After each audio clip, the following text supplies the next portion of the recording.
Die erste Woche Island hat uns wortwörtlich sprachlos gemacht. Oft standen wir einfach nur da und haben die gewaltigen Naturspektakel bestaunt. Ein Land aus Feuer und Eis. Beides durften wir schon hautnah erleben.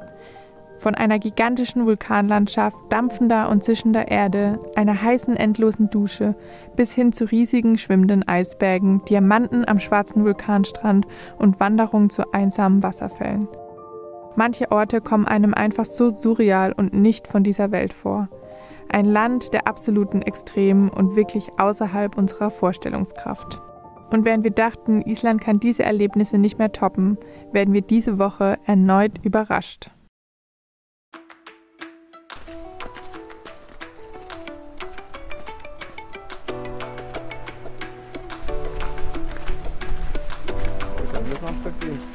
Wir haben heute einfach fast 15 Grad. Das ist unglaublich, dieses Wetter. Ich laufe hier mit offener Jacke, ohne Mütze. Ich habe keine Sonnencreme benutzt. Oh. Vielleicht habt ihr nachher einen roten Basti. Ja. Wer hat denn gedacht, dass man so viel Sonnencreme benutzen muss in Island? Niemand. Herrlich.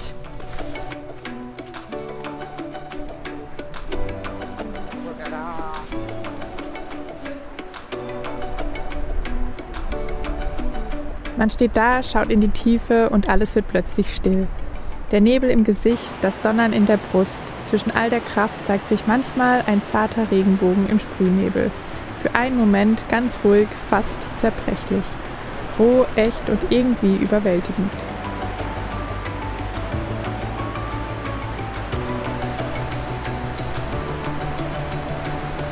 Dettifoss gilt als der mächtigste Wasserfall Europas. Bis zu 500 Kubikmeter Wasser pro Sekunde stürzen hier 44 Meter in die Tiefe. Mit einer Wucht, die man nicht nur sieht, sondern im ganzen Körper spürt. Laut, nass, gewaltig und absolut beeindruckend. Europa kann also auch Wasserfälle.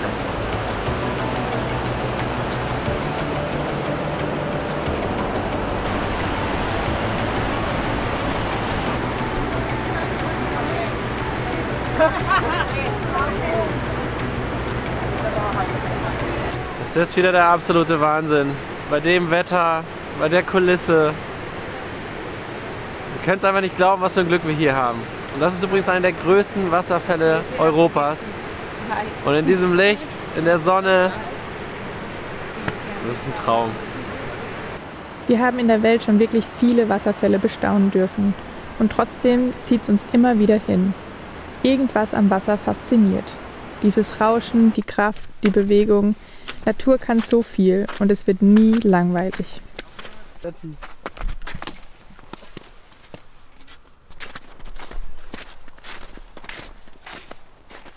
Der Weg wird immer tiefer. Der Schnee schmilzt. Man denkt eigentlich, man läuft hier schon fast auf dem Boden und da ist nur noch ein bisschen mit Schnee bedeckt. Aber man ist doch noch auf einer krass dicken Eisschicht unterwegs und das schmilzt jetzt weg. Das wird zu einer rutschigen Angelegenheit hier gerade.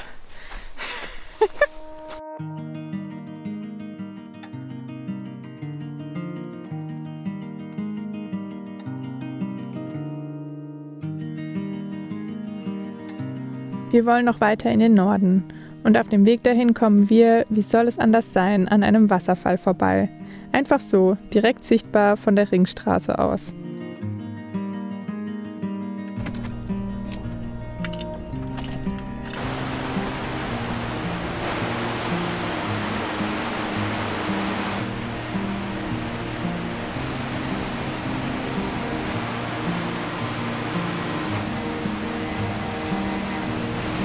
Damit sind wir auch schon beim nächsten Wasserfall.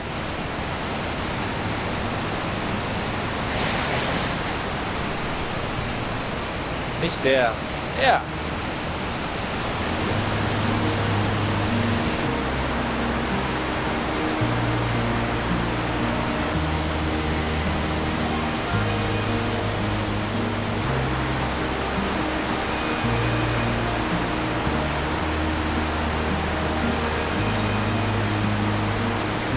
Das wird auch einfach nie langweilig. Wasserfälle in so einer Natur, mit solchen Wassermassen. immer spektakulär. Godafoss ist der Wasserfall der Götter. Nicht der größte in Island, aber einer der schönsten. Etwa 12 Meter hoch und 30 Meter breit, ein halbkreisförmiger Vorhang aus Wasser.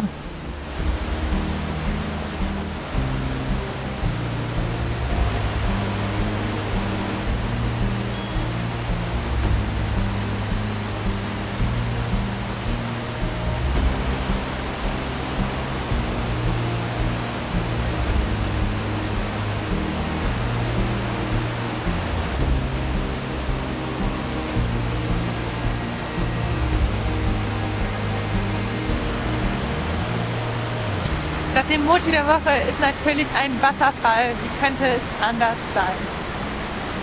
Für uns geht es jetzt aber weiter, also zurück zum Van.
Herrlicher Spot, machst du nix. Für uns geht's jetzt aber weiter.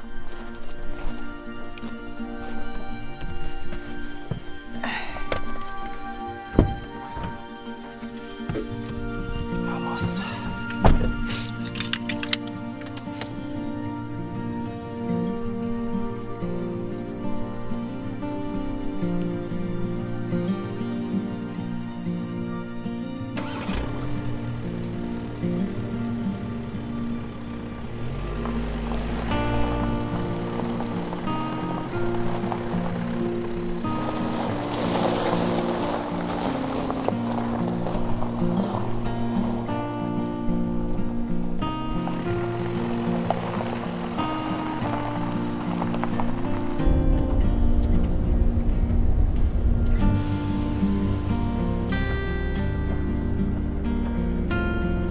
Da haben wir zum Abschied nochmal Besuch bekommen.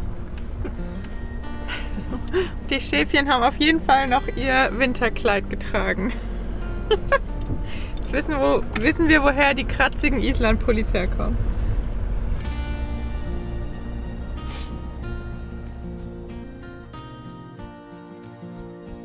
Die Straße windet sich durch eine fast surreale Landschaft. Schneebedeckte Berge zur einen, endlose Weite des Meeres zur anderen Seite.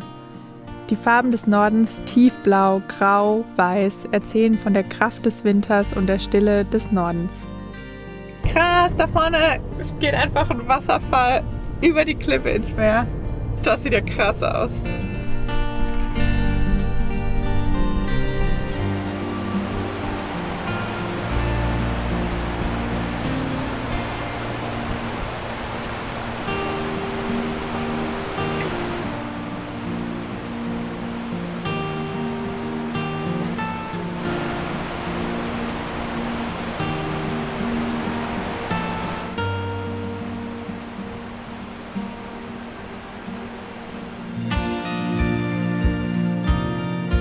Rau, unberührt, atemberaubend. Wir befinden uns im hohen Norden Islands. Wir fahren entlang der zerklüfteten arktischen Küstenlinie, wo sich der Ozean unermüdlich gegen die schroffen Klippen wirft. Man fragt sich automatisch, wer lebt hier eigentlich und wie fühlt sich Alltag an, wenn man so weit oben wohnt.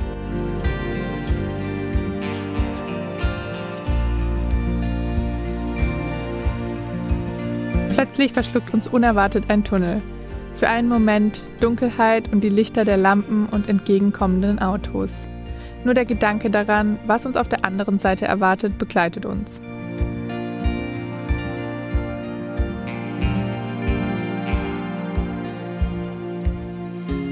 Endlich kommen wir dem Tageslicht wieder etwas näher.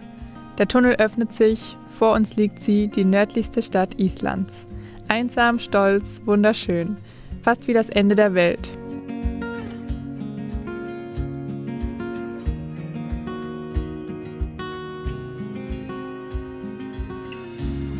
Das kleine Städtchen mit knapp 100 Einwohnern liegt ganz knapp unter dem Polarkreis. Und plötzlich stellen wir fest, so weit im Norden waren wir quasi noch nie. Wir sind bis zur nördlichsten Kleinstadt hier in Island gefahren. Stadt kann man ja nicht richtig sagen. Fischerdörf. Sie nennen es, glaube ich, Stadt, aber ein gemütlicher kleiner Ort. Wir spazieren jetzt hier durch und suchen nach einer köstlichen Leckerei. Eine isländische, wie sagt man denn, Spezialität? Ja. Okay. Das nördlichste Städtchen Islands wirkt erstmal wie ausgestorben. Viele Menschen sind nicht auf der Straße unterwegs. Nur eine Handvoll andere Touristen haben sich hier in den Norden verirrt und genießen die Sonne bei isländischen Köstlichkeiten.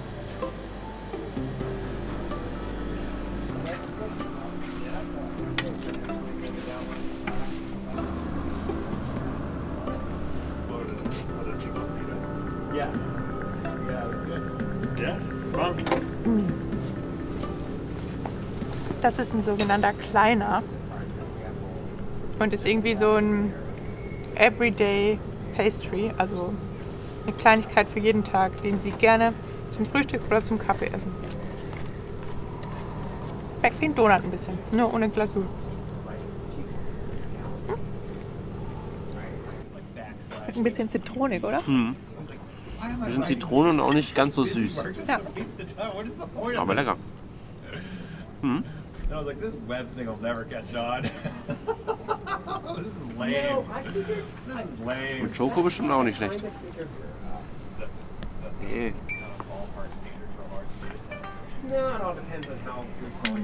Besser? Auch gut. Ja, mit Schoko nochmal. Das ist geil.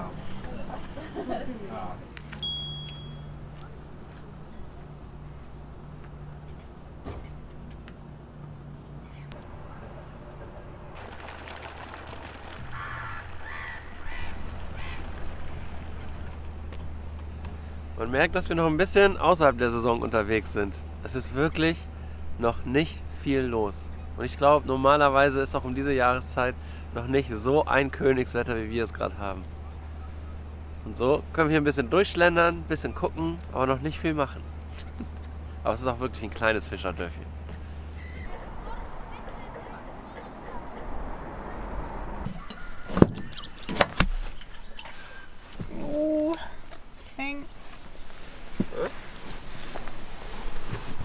Das war doch ein kleiner, schöner, entspannter Ausflug in das Städtchen. Nach ein paar Naturspektakel-Highlights darf es doch auch mal ein kleiner Schlenderspaziergang sein. Ein Hallo aus der Zukunft und kurze Werbeunterbrechung.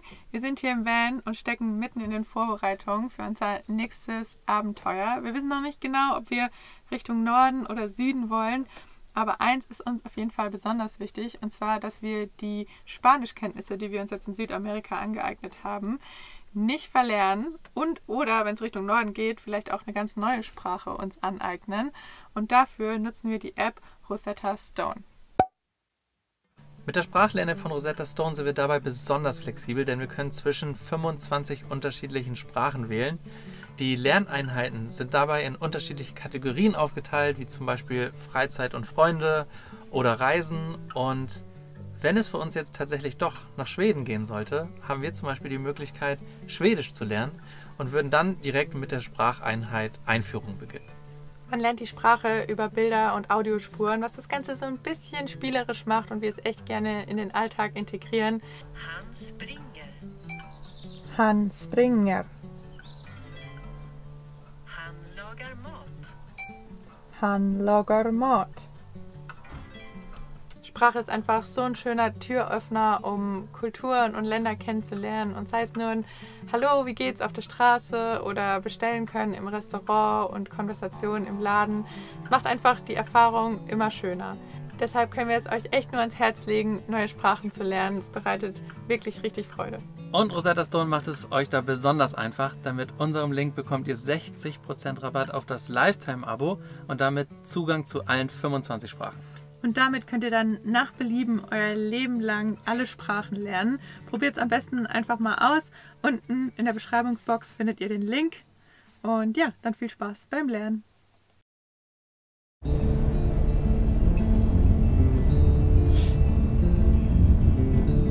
Nach dem kurzen Besuch im Norden geht es für uns die Strecke wieder zurück. Zum nächsten kulinarischen Highlight.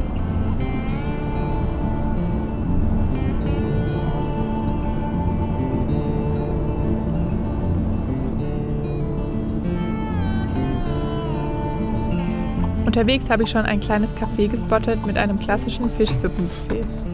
Das heißt, es gibt Salat, Bierbrot und Fischsuppe.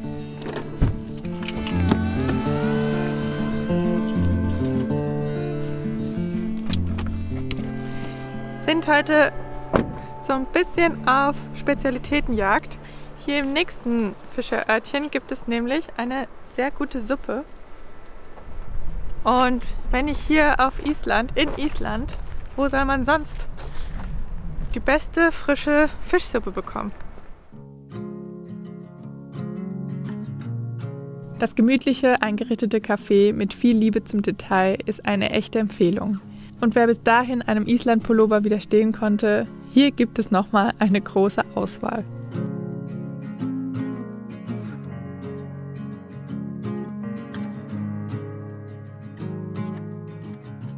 Mit etwas Skihüttenatmosphäre hätten wir hier Stunden mit dem Ausblick verbringen können.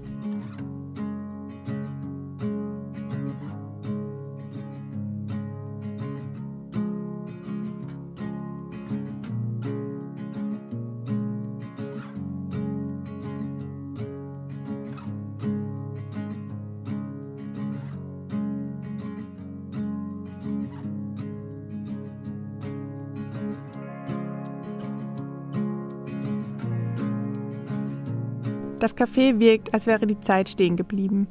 Überall Schätze aus einer vergangenen Zeit. Unten am Buffet ist Selbstbedienung.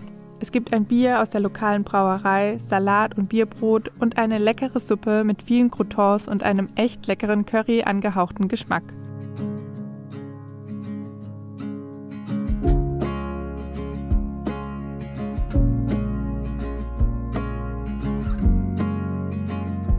Für Basti, den Fischsuppenskeptiker, gab es ein deftiges Schinken-Käse-Croissant. Wer also auf der Suche nach authentischem isländischen Essen ist, unbedingt abspeichern.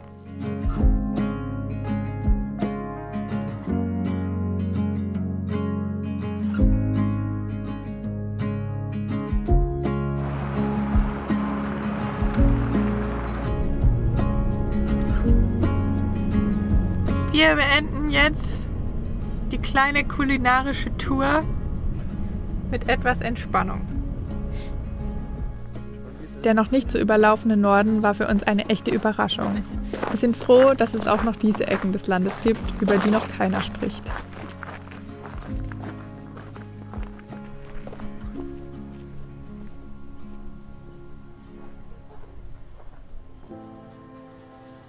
Wofür Island bekannt ist, sind die vielen traumhaften heißen Quellen.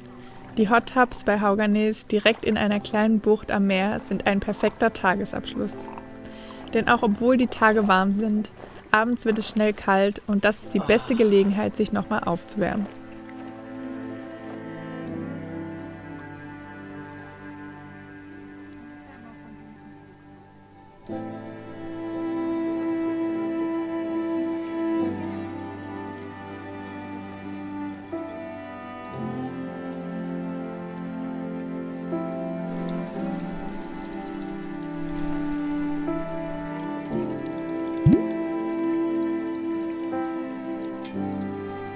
Die Kulisse ist spektakulär. Wir genießen die Stille und spüren, wie unser Körper so langsam aufwärmt und zur Ruhe kommt. Abschalten und genießen.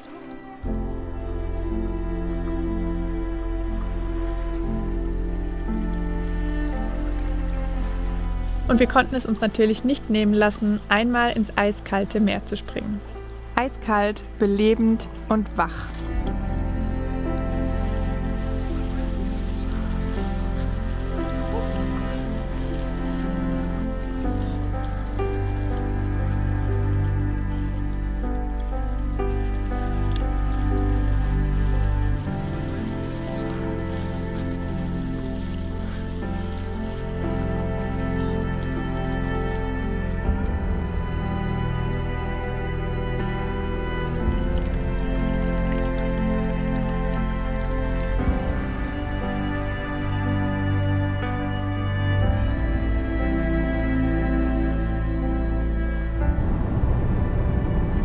Es war ein absolutes Highlight. Es war richtig, richtig schön. Der Ausblick auf den Fjord. Wir waren jetzt auch knapp 1,5 Stunden da.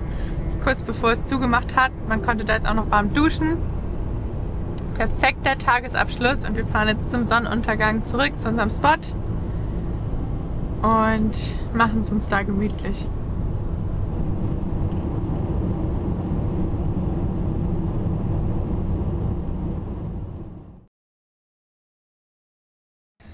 Wir packen jetzt zusammen. Achso, ich dachte, ich soll Was war das? auf dieser fantastischen Insel. Ist das ein fantastisches Land oder nicht? Ja, okay. Das war ein Tag. Entschuldigung. Super gespannt, was da alles noch auf uns kommt. Auf uns kommt. Abonniert am besten den Kanal hier, dann verpasst ihr das nämlich nicht. Emoji der Woche habt ihr schon im Video gesehen. Yo. Das war ein komisches Yo. Hast du gemacht? Ich habe Yo gesagt. Yo! Yo. Hey, wir sind Svenja und Basti. Willst du uns unterstützen? Abonnier doch diesen Kanal.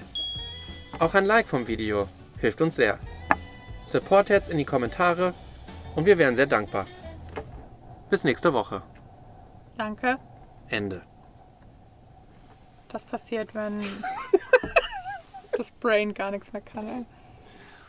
Gehirn aus.